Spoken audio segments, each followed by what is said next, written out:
এক সাগর রক্তের বিনিময়ে বাংলার স্বাধীনতা আনলে যারা সমতার সম্পর্কটি আমরা প্রতিষ্ঠা করতে চাই।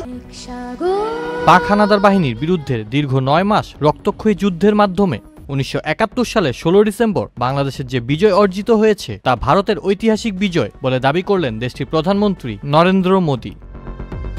মহান বিজয় দিবসে সোমবার ১৬ ডিসেম্বর নরেন্দ্র মোদী তার ভেরিফাইড ফেসবুক পেজে এক পোস্টে এ দাবি করেন। নরেন্দ্র মোদী পোস্টে লিখেন, আজ বিজয় দিবসে আমরা ১৯৭১ সালের ভারতের ঐতিহাসিক বিজয়ে অবদান রাখা সাহসী সৈন্যদের সাহস ও আত্মত্যাগকে সম্মান জানাই। তাদের নিঃস্বার্থ উৎসর্গ এবং অটল সংকল্প আমাদের জাতিকে রক্ষা করেছে এবং আমাদের গৌরব এনে দিয়েছে। এই দিনটি তাদের অসাধারণ বীরত্ব এবং তাদের অদম্য চেতনার প্রতি শ্রদ্ধাঞ্জলি। তাদের আত্মত্যাগ চিরকাল প্রজন্মকে অনুপ্রাণিত করবে এবং আমাদের জাতির ইতিহাসে গভীরভাবে গেঁথে থাকবে। নরেন্দ্র মোদীর এই স্ট্যাটাসের প্রতিক্রিয়া জানিয়েছেন অন্তর্বর্তী সরকারের আইন উপদেষ্টা আসিফ নজরুল ও বৈষম্য বিরোধী ছাত্র আন্দোলনের আহ্বায়ক হাসনাত আব্দুল্লাহ।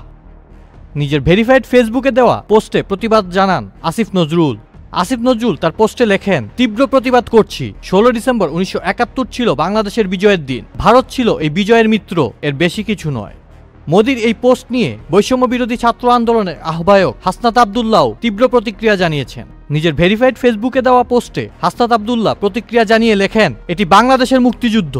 পাকিস্তানের বিরুদ্ধে বাংলাদেশের স্বাধীনতার জন্য এই যুদ্ধ সংঘটিত হয়েছিল, কিন্তু মোদী দাবি করেছে এটি শুধু ভারতের যুদ্ধ এবং তাদের অর্জন। তাদের বক্তব্যে বাংলাদেশের অস্তিত্বই উপেক্ষিত। হাসনাত আব্দুল্লাহ আরও লিখেন, ভারতের এই হুমকির বিরুদ্ধে আমাদের লড়াই চালিয়ে যাওয়া অবশ্যম্ভাবী। এই লড়াই আমাদের চালিয়ে যেতেই হবে। আসাফুল ইসলাম আকিফ, চ্যানেল আই।